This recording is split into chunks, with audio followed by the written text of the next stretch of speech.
everybody. Welcome back to the Moose Club.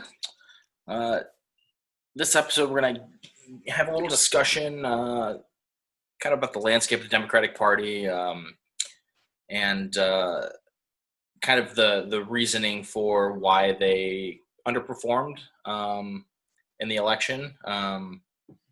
Or, I mean, maybe somebody disputes that idea that they underperformed. But this whole thing that's kind of jumped up here post-election with the kind of the more moderate wing of the party kind of putting the blame on the more progressive wing, the progressive wing kind of pushing back on that and kind of pointing out their reasons as to why some of these members in the House lost. The two, I think, correct me if I'm wrong, but I think this is largely kind of played out between the comments made by Abigail Spanberger from Virginia and the response from AOC. Do I have that right? Well, John Kasich decided to throw his fucking name in. Pretty much, though, yeah. And at least the people among the Democratic House caucus that would be a part of that phone call. Okay. So essentially the issue here is Congresswoman Spanberger essentially said the reason why they lost some of these seats was essentially two big reasons in her eyes. One, this defund the police movement, and two, just socialism more broadly. And AOC kind of pushed back, and what I saw was essentially she kind of dug into how these people lost these seats, and her conclusion was essentially, well, they had a really, really bad digital footprint for this campaign during a pandemic. So essentially, this is just me paraphrasing what I basically took that as, reading between the lines of, how could you're stupid, how did you not have a digital, a kind of a robust digital footprint during a pandemic in an election. So I know you guys talked about this quite a bit over the last few days, and so curious to hear what your guys' take is. Bork, what do you make of this kind of back and forth within the party? Also, real quick, let me just also, this is all playing out like days after meeting Trump. Like, it's all kind of silly in my mind of why are we having this argument right now? But what do you think, Bork? Well, yeah, I mean, I think your characterization of it is pretty much exactly how I read it, that, AOC kind of was just explaining out that if you're not going to have some sort of, robust online presence and, with the addition of, a good ground game, even, two members in the House, Ilhan Omar and Rashida Tlaib, both contributed to having essentially their own ground game. The story that I'm referring to is, they both acknowledge that they are in very safe districts, but nonetheless utilized their grassroots organization to turn out the vote in, Minnesota, more safe state. Rashida Tlaib in Michigan, pretty important district that she, utilized her tools on the ground to get out. So, I mean, just from that alone, yeah, obviously that is a correct statement. As far as the losses stemming from, the defund the police and socialism as a greater threat, I mean, it just seems just on its face, it's absurd, because I don't know how many elections, at least in my mind, I can think of numerous ones in the past that some version of law and order is, ran on by a GOP candidate using if normally coded or racial language is essentially targeted right at you know, southern white skittish voters of, you know, unrest in the suburbs. That's not a tactic that came with defund the police, or, you know, a narrative that came with defund the police. That's a narrative that dates back probably at least to the 60s, if not before that. And it's more cruder, you know, you know, you can imagine how much worse it gets back from that point on. So it's, I mean, if you're not able to, run some sort of counter narrative to this year's iteration of Democrats bringing, you know, lawlessness to a suburb near you, then, you know, I don't know what to tell you. Be a better politician. You know, as far as the, you know, the general socialism thing is concerned, I mean, Joe Biden is at the top of the ticket. So, I mean, that didn't appear to hurt him too much. And I feel like the socialism attacks were just as, the socialism / defund the police attacks were just as ferocious against Biden as it would be against any, you know, House member or Senate member, maybe Sure. to a, probably to a much lesser degree, just based on how much, you know, the money that's spent in those races is, you know, a ton still, but not quite on, you know, a presidential campaign level. Fair. So again, it's what happened. So what happens if our opponents define us in a negative light? Well, I don't think, at least among a part of your base, socialism isn't, you know, the scare word that it is, at least among your younger voters who, you know, you are looking to turn out one way or another. Hopefully you're able to do that. Or B, you hope that your, I don't know, your base has probably at least heard these, so every, crazy how every Democrat has been called a socialist forever. I mean, it's not, that's not a new attack by any means, just because there are some members that are more, I don't know, outright claim that title or more friendly to those ideas. But that may be somewhat like new, but those attacks aren't new. You know, if anything, you know, if anything, they're more true now. So, like, that's not going to change. Like, what the alternative is to, you know, purge those people from your party. And I mean, I guess if that's the route that, you know, I had always kind of feared that things were turning towards in the Democratic Party, where those members are made inconvenient and pushed out of the party in one way or another. I mean, yeah, that, like that, if you're not willing to do that and take the plane of socialism under just the word and make it about some sort of policy objective, like they're just saying that because we want to improve healthcare. Sure. Or they're just saying that because we want to do X, you know, whatever it happens to be, which is, you know, more or less what it comes down to. So it's a tough, no, it's not really a tough attack. It's just really disingenuous, especially after a 2020 election. You're right. In the days of that, for whatever it's worth, the left had come home following 2016, you know, like that didn't happen again. So to immediately, the knives came out and it was exactly what I expected it to be, that on the first conference call in the House after losses were had, actually it's not because those people ran bad campaigns and couldn't define themselves against Donald Trump as something to be voted for, like, you know, against Donald Trump, that it's actually Congresswoman in New York City, Congresswoman in Michigan, a Congresswoman in Minnesota. It's actually their fault that they lost.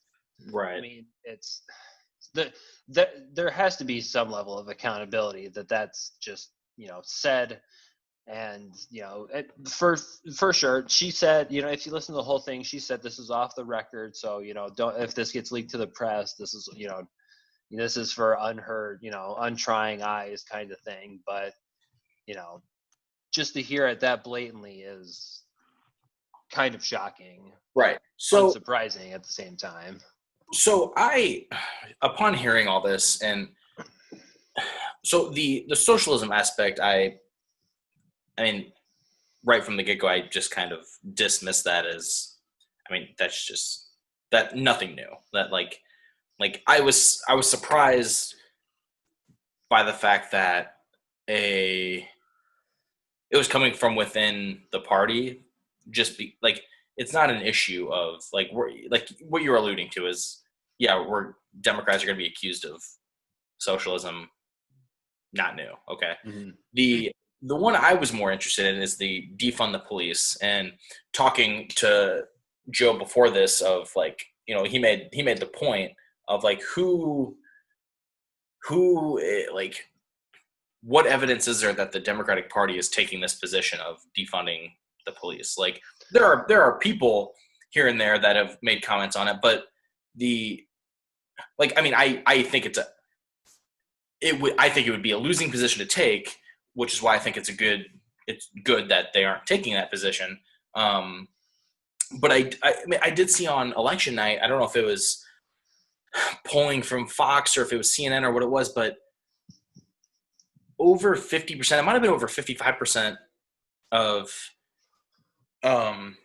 people asked the question on the need for reform in law enforcement. Over 50% said there needs to be at least some reform with law enforcement. So the idea of, I think defund the police comes across as this radical, mega shift to what it is now, but there is at least an underlying belief amongst the society that there needs to be a change of some sort, whether it has to be as drastic as some others think.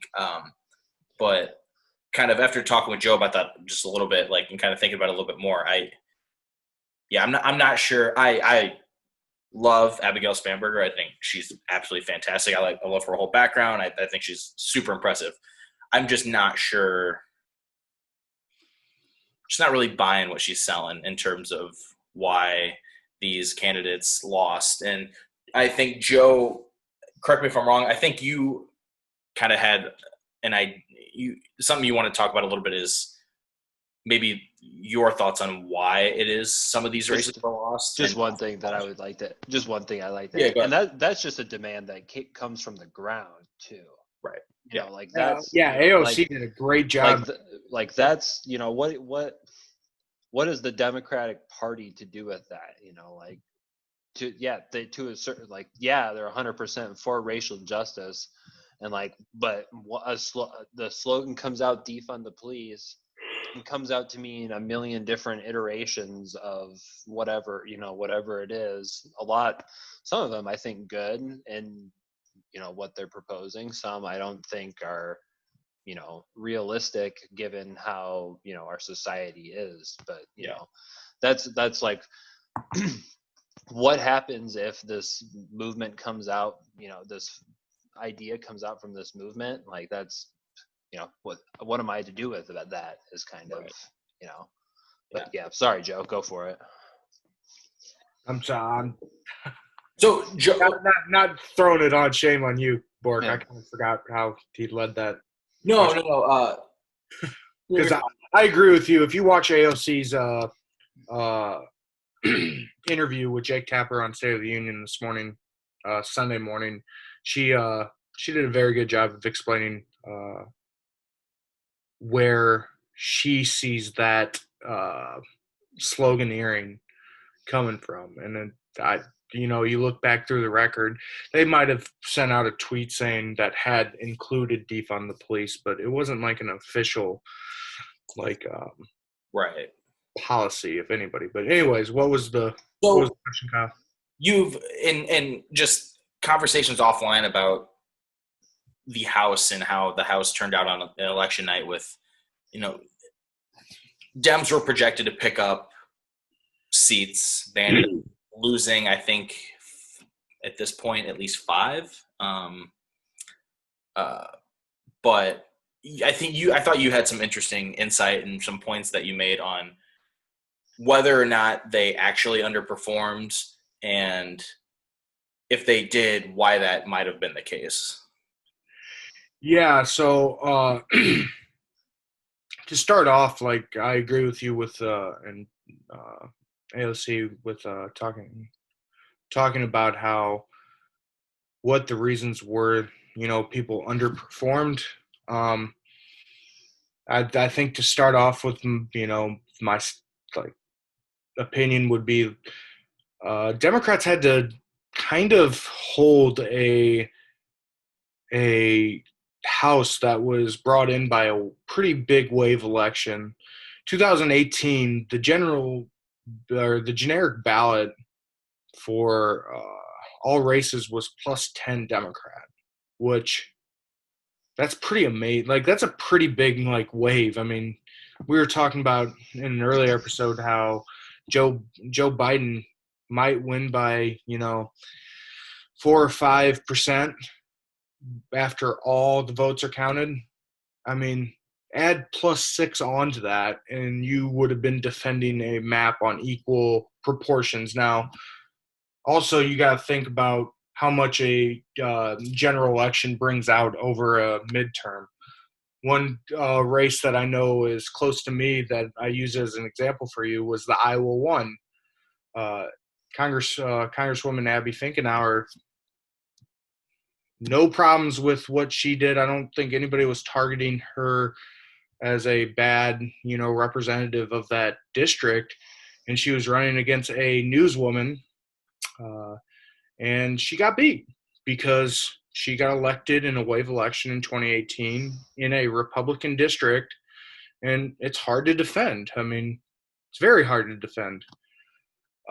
One thing I will say, and it goes to what Bork was talking about, if anybody wants any responsibility of what happened in last week's election, I think it falls back on the DCCC, and especially another person that's close to us, Sherry Bustos. I don't think anybody, regardless of what the polling was, if the polling was showing that they were going to win 5-10 seats, they really have a problem. Yeah. But I think to any practical person that thinks about the game of politics with more than just a like, hey, it's an election, I'm going to pay attention. But people that follow it, I think everybody understood, like, I don't think they're going to gain any seats. And just to protect a +10 wave election from 2018 was going to be tough.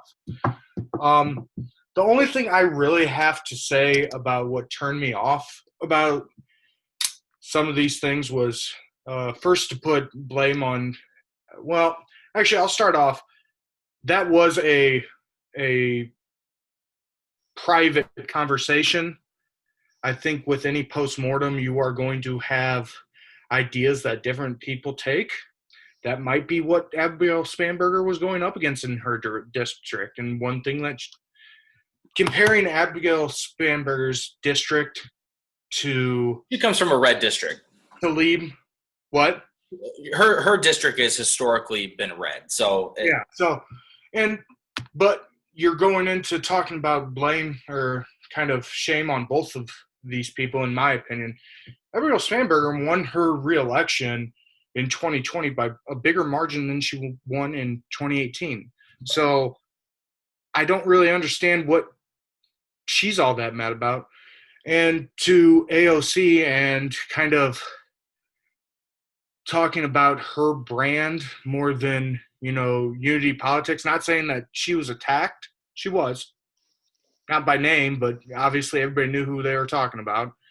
To come off on Twitter and kind of play like a self-promotion of her and the squad is what they're known by, that did kind of turn me off. This is something that needs to be taken care of behind closed doors.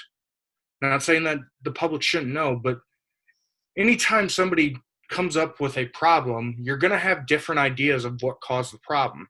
And to play this publicly when you just accomplished a feat of beating an incumbent president, and you're having these little fights that really don't all mean that much. I just thought it was bad timing, and it shouldn't have been done in the press. It's not a good look for the party to be having this argument play out in the press in general, but like especially like you're stealing part of the news cycle away from Donald Trump isn't president anymore. Like you're in. I mean, I think overall the reaction to it all has kind of been a little overblown. But I mean, I can understand where Spanberger's coming from, being in a red district, and I'm sure in that district, AOC and the rest of the squad probably aren't popular. But like that's a very small part of. I mean, that's not representative of all districts everywhere. So, can you just, for people who don't understand, so you talked about Sherry Bustos. She, Congresswoman from Illinois, was the chairwoman of the DCCC this time around. Is that right? Yeah, this election cycle. Yep. And she had a much closer election than anybody would have expected. Yeah. So what's weird is I mean, and it's going to come from a call from me too. You're going to have people that aren't going to want Nancy Pelosi speaker, and they're going to have a pretty serious discussion about this. And I think one of the only people that's kind of sitting in the middle that could have, had a finger in being, a speaker is Sherry Bustos. But yeah, she barely won her reelection, and she massively botched a general election as the chairwoman of the DCCC. So, yeah, I don't think her name's going to be too high on the list for anything. And can you just kind of expand, like, just a little bit on, like, what are the grievances with the DCCC for the House Democrats this time around? I think they're going to have a postmortem. I can't. This is an argument that I was posing to both of you. Is I don't understand how AOC or Spanberger can come out and say, this. Well, that was the point. That was the point of that phone call. The point of that phone call, she immediately came out and said that this was a pretty disappointing election for us. Yeah, she said that, and then what did she blame it? No, Spanberger in that phone call. That's what. So what is she blaming on? Yeah, the left end of our party. That's what she blamed it on. Yeah, but you don't know. It could have been defending her. It could have been in the context of like, hey, what did you see in your district? This is, I mean, a postmortem can't be done in a phone call. Like, no, she wasn't. She wasn't even referring to her own district. She was referring to the colleagues that ran in districts and lost. Yeah, that's who she was referring to. So she's like, yeah, these people lost in those districts because they had to answer for things that the left side of our party, that those people are being painted as representing, and by ipso facto, we also believe those things. And that's why those people couldn't win. To be fair, that could possibly be why. I mean, I think a big question here is how, like, jumping out to this conclusion before the votes are even in, we don't know why. If you see a bunch of these, bunch of these people going down. I mean, well, that goes back to being on the DCCC, that they weren't spending the money in these districts, that they were vulnerable to those messages. That's not what they stand for. So then, like, that's not socialism's or defund the police's fault or AOC's fault. Like that, I mean, that comes back to being on.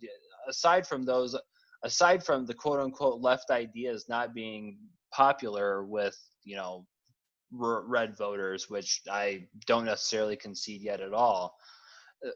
Aside from that, if you're really concerned about protecting those people and running some sort of not having a good online presence, bad. What fixes that? Shitloads of money. Where did But that money go to?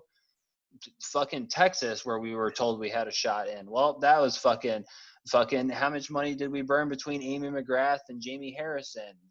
Fuck all. Like all the money that went there and said that those seats were winnable. well, the DCCC is not going to be. Amy McGrath, Jamie Harrison got a lot of money because they got a lot of online donations. That's not the DCCC. The DCCC they cannot redistribute stuff without the. Amy McGrath got a lot of key support from high people in the Democratic Party by being Mitch McConnell light at a time when her opponent was gaining ground, but unfortunately all the mail-in voting had happened prior to him gaining ground. So you're right. We won't know how that message would have played against Mitch McConnell, or if he would have done any better. Probably not, but she was a selected candidate to do well in that seat, and she ate the most shit out of anybody on that election night. To be fair, I mean, she is most. This is a discussion to have a different day, but we're talking about the DCCC. That's just Congress. That's not. I'm not saying there was full blame to go around the board. I'm not disagreeing with that. The problem with House races is you're not going to have a lot of individual contributions like you do in the Senate and all that. The DCCC basically just takes money that they're donated to them and redistributes that. But you're right. I mean, they could have. I mean, I'm saying McGrath from redistributed better messaging and better, like online. But to my point is you're not going to know that until the data comes back. So really, we're just speculating here. And that's what a postmortem's about. So for Spanberger to throw that out and start blaming people that quickly, I agree, was wrong. But you also have to be open to new ideas and theories about why a problem happened. And it wasn't like this was not going to be brought up. So like putting Spanberger on the head of it and saying, "Oh, this is her," I guarantee you somebody else was going to say that. So, and they would merit the same exact response that they do, that they're just as full of shit as she is when she says stuff like that. That she has no clue that is the case. Well, AOC doesn't have a clue. Exactly. Well, she's just responding. She's responding to hers. Like, hey, I have some evidence to show the contrary to it. I think what she is speaking completely out of, hey, this didn't affect me in my district, but hey, some people in our caucus lost because of this. I think that's what, to the point of me and Kyle are saying, is like we're arguing about something. We're taking up a news cycle away from a bigger issue on something that we don't even have enough information to even come to a logical thought process about. I mean, if you're gonna point the finger at the entire left side of the party, you better be pretty sure that that's where you're gonna go with. That could potentially be a big news story if that leaks out. Some of the onus has to be on you when you open your mouth and say like, "Oh yeah, I'm not really sure, but yeah, actually, I think it was AOC's fault that we lost this. Ilhan Omar, yeah, I think it was their guys' fault that we lost this." I mean, you can also say that there's been many calls on the left that have said it's our fault we're losing elections because we're running Amy McGrath, McConnell light. I mean, I'm not saying that AOC was not I'm not saying she was in the wrong for coming out and saying, hey, this is bullshit. I'm responding to it. Right. I agree with what you're saying. I'm just saying we don't have enough information for either of them to really be talking right now. I mean, when someone said something directly at you, you have to respond to that. I mean, there's just define directly. Yeah, I mean, it was. I mean, you said it yourself that she wasn't named her directly, but it was clear who it was being said towards. Yeah. So, I mean, No, it's yeah. I mean, I if you're gonna be that cute about it, then yeah, sure. She didn't say it directly Well, to I mean, her, but it you're was pretty clear, and then everybody jumping on top of AOC just confirmed that even more. Yep, you're exactly who we're talking about. Yeah. So I mean, who jumped on it? John Kasich? Everybody in the media, like literally everybody in the media has talked about all the loser Heidi Heitkamp, Claire McCaskill, literally all of them have come out. Yeah, I've lost a race before, so I know how to win them. Just run a campaign exactly like I did. Nobody's listening to Heidi Heitkamp and Claire McCaskill though. Tell ABC that. Tell the news people that then. They shouldn't be up there giving commentary then, if that's the case. Well, If if we're people gonna really don't base listen to them, if we're gonna base the threshold of being able to take commentary on to the being political correct all the commentators, time, yeah, we're gonna lose that battle. yeah, I mean, yeah. we're not gonna win.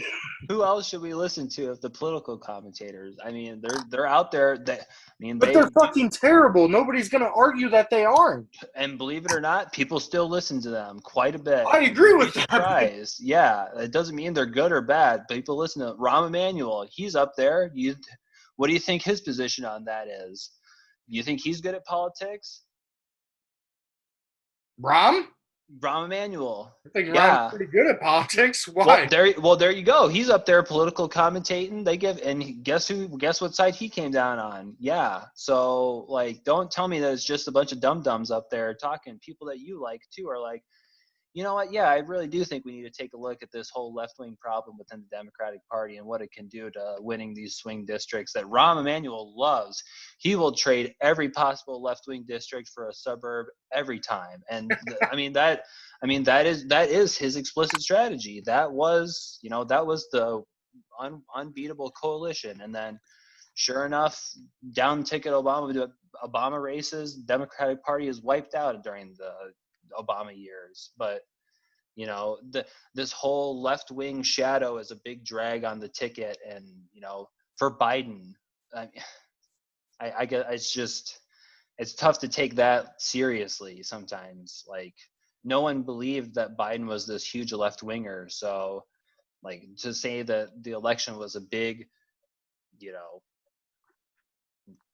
disappointment because that was a big drag on the ticket, well, then Biden probably wouldn't have won. Like, if it really was, then all the ads we saw on TV were working, and Biden wouldn't have won because context is a little different. That's not exactly correct because people do split ticket vote. I mean, I guess my only retort to this whole thing is I'm not taking a side on this at all. I'm just saying if we're gonna take Heidi Heitkamp and Claire McCaskill and Rahm Emanuel and put them in a big bucket and say, hey, all the takes that they're gonna have on the news cycle is spot on, like that's not gonna be an argument that I'm gonna even join in, because I wouldn't even say these news, we've talked about this in previous episodes. The news isn't like the best. MSNBC and CNN are not the best on looking into correct factual evidence of why political movements have happened. We're going to have to wait on the data to come back on this one. So it goes full circle, in my opinion, is everybody needs to shut up until we figure out a proper viewpoint to have. And it's 50% on the centrist, 50% on the left, 50% everywhere else. Just let's wait to see the data, and we'll see. But I will agree the DCCC has a lot of stuff to explain about why all these people are losing districts when we were supposed to have a pretty successful election. Yeah. You see, there's a lot of narrative setting people there that have no data, and there's only one AOC making the opposite case right now. So it's tough to say that you're going to see 50-50 here. It's like, well, you're going to get the narrative that the left was the problem what data is AOC lot more. presenting that's She's presenting just as much data as every person that gets on television and puts. So neither. So why are we taking sides? They're both should not be talking right now. because you don't need data to set a narrative. Right. So we're not talking that's about the problem. We're talking about why they lost. We know what the narrative's going to be. I'm not arguing that. Well, and that's a problem. That's true. a problem. Why did we lose the races? Well, I don't care about the narrative. Problem. Well, you may not, but if exactly, you're talking about how bad the TV is. Yeah, the TV will take this narrative and run with it forever. So yeah, I mean, like, trust me, 2016, how much data did it matter that the left lost that election for them? None. Even though you could point to a million different other things, the left lost that election for Hillary Clinton. Like, I mean, and who said that? That was not an insane message within the media at that point for many people, that the left not coming home to Hillary Clinton lost the election for her based on how close the margins were in some of the states that she needed.